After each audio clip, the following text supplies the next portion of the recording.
Сәлем достар, бұл құпия каналы, сіздермен бірге Альфия. Қазір сіздермен супер техникамен бөліскелі отырмын. Бұл супер техника отбасыңа байлық шақыру, үлкен байлық шақыру үшін. Достар, жасап көріңіз. Менің уақытында еш нәрсем болған жоқ. Менде ақшада болған жоқ, бизнесте болған жоқ. Қазір менде, Құдайға шүкір, барлық зат бар менде. Ақшада бар, бизнесте бар. Мен мақтанғаным емес. Бұл супер техникалар жұмыс жасайды.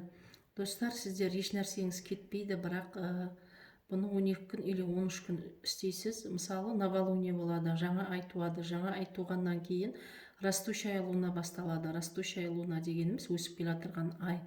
Өсіп ай толған айға айналады. Білесіз ғой да, дөңгелек болып тұрады толған ай. Полнолуние. Соғанға дейін жасайсыз. Полнолуниеге дейін жасайсыз. Растущая лунаның бірінші күнінен бастап полнолунияға дейін жасайсыз. Достар, сұрағыңыз болса комментарияға жазып кетсеңіз болады.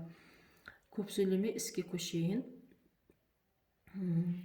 Растущая жаңа ай туылады, ол күн жасамайсыз. Новолунияда жасамайсыз. Ертесі күн растущая луна басталады. Ай өсіп келатырады. Сол кезде далаға шығып, немесе балконға шықсаңыз да болады. Негізі далаға шыққан жақсы.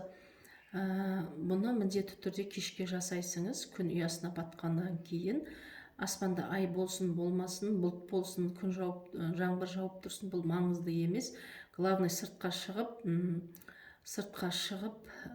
шығасыңыз да, сыртқа аспанға қарап мына дұғаны оқисыңыз.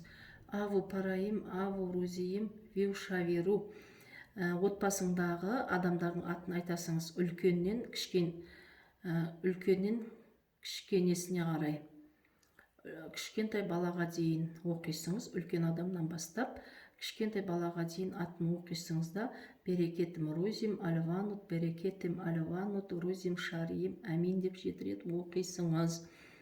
Содан кейін ішке кіресіңіз, кранға қолыңызды қойып, кішкене бетіңізді, қолыңызды шайып аласыңыз. Болды. Басқа еш нәрсе жасамайсыңыз, бетіңізді сүртпейсіңіз, қолыңызды сүртпейсіңіз, өзі кеуіп қалу керек. Бұны айтып отырмын ғой, растущая лунадан бірінші күннен бастап толған айға дейін әр күні күнде жасайсыз. Бұл үлкен байлық шақырады. Достар, жасаң міндетті түрде. Енді кейбір наивный адамдар ойлайтын шығар, жаңағы аспаннан ақша жауады деп. Ондай емес, достар. Сіздерге көп ақша келуге ықпал етеді, немесе сіздер күшті жұмысқа тұрасыңыз, айлығы көп, немесе бизнесіңіз әйтеуір қалайда сізге берекет кіріп, үйіңізге байлық келеді. Қаяқтан келсе де, қаяқтан келеді деп басқа тұрмай-ақ қойыңыз. Бұл міндетті түрде жұмыс жасайды, достар. Сәттілік жасап көріңіздер. Дұғаны мен комментарияға бекітіп қоямын. Егер де сіздер түсінбеген заттарыңызды комментарийдан сұраңыз.